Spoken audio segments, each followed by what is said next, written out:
Welcome to this edition of the Purity Post. My name is Jonathan Daugherty, and I'm the director of Be Broken Ministries, a national outreach whose mission is healing sexual brokenness by God's grace, one story at a time.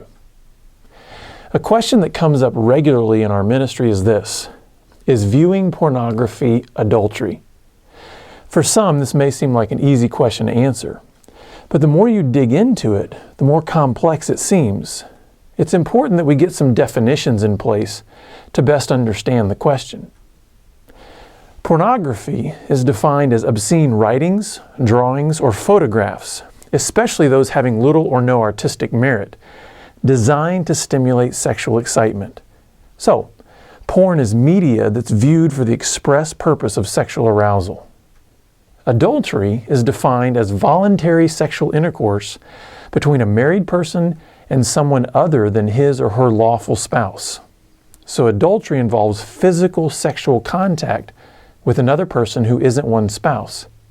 We can see then that there are some distinctions between porn and adultery in the level of contact engaged in each activity. But what does this mean, if anything, to those asking the question, is viewing porn adultery?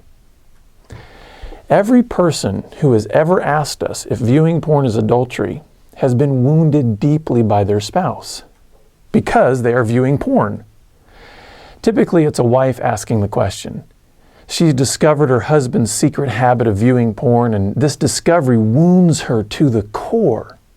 She questions everything: her beauty, her value, her body, his faithfulness, his word, his integrity.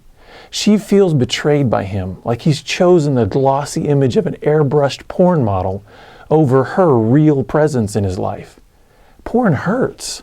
Porn feels like adultery, and in one sense, it is.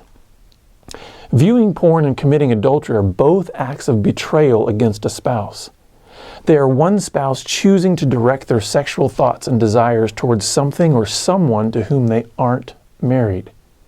This is betrayal, and betrayal hurts. But feeling betrayed doesn't mean that all things betrayal are equal. Porn and adultery are distinct even though they both injure loved ones. Typically, the issue that is at hand when a wife is asking if viewing pornography is adultery is whether or not this gives her grounds to divorce her husband. My short answer is no. Porn is not biblical grounds for divorce. Even adultery isn't grounds for divorce. It's simply a concession that Moses made because the people's hearts were hard. Jesus reminded us in Matthew 19 that divorce was never God's view of marriage. And even when Jesus said, "Whoever divorces his wife except for sexual immorality and marries another woman commits adultery," wasn't giving a mandate for divorce if sexual immorality is present in one's marriage. He was upholding the sanctity of marriage and how God views the covenant. It isn't something to take lightly. And by the way, Jesus' focus was on the wife's sexual immorality, not the husband's. Regardless of the differences between porn and adultery, they are both sinful and not something to be taken lightly. Jesus painted vivid pictures of how God sees our hearts when it comes to sin, not only our behaviors. He said, "You've heard that it was said, 'You shall not commit adultery.' But I say to you that everyone who looks at a woman with lustful intent has already committed adultery with her in his heart."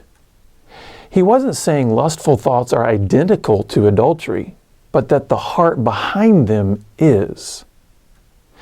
Jesus gave another illustration regarding anger. He said, "You shall not murder, and whoever murders will be liable to judgment.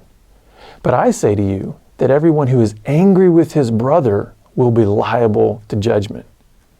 Now, he wasn't saying that murder and anger are identical, but that again, the heart behind them is.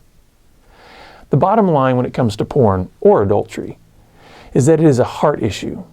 God made marriage between a man and a woman to be a reflection of His covenant with mankind.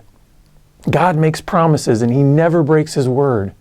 Marriage is a covenant, a promise of faithfulness to one person till death do us part. When sexual lust enters that relationship, it erodes that promise and begins to invite others into the marriage bed, whether porn or physical infidelity. We must address the heart, allowing God's Word to penetrate it and separate out all that is evil from what He gives that is good. When we focus on Him, we will not wander into porn or adultery, and therefore not have to ask the question, is viewing porn adultery? Thanks for watching this edition of the Purity Post. If you'd like more resources, please visit BeBroken.com or call our toll-free number at 1-800-49-PURITY. Keep pressing on.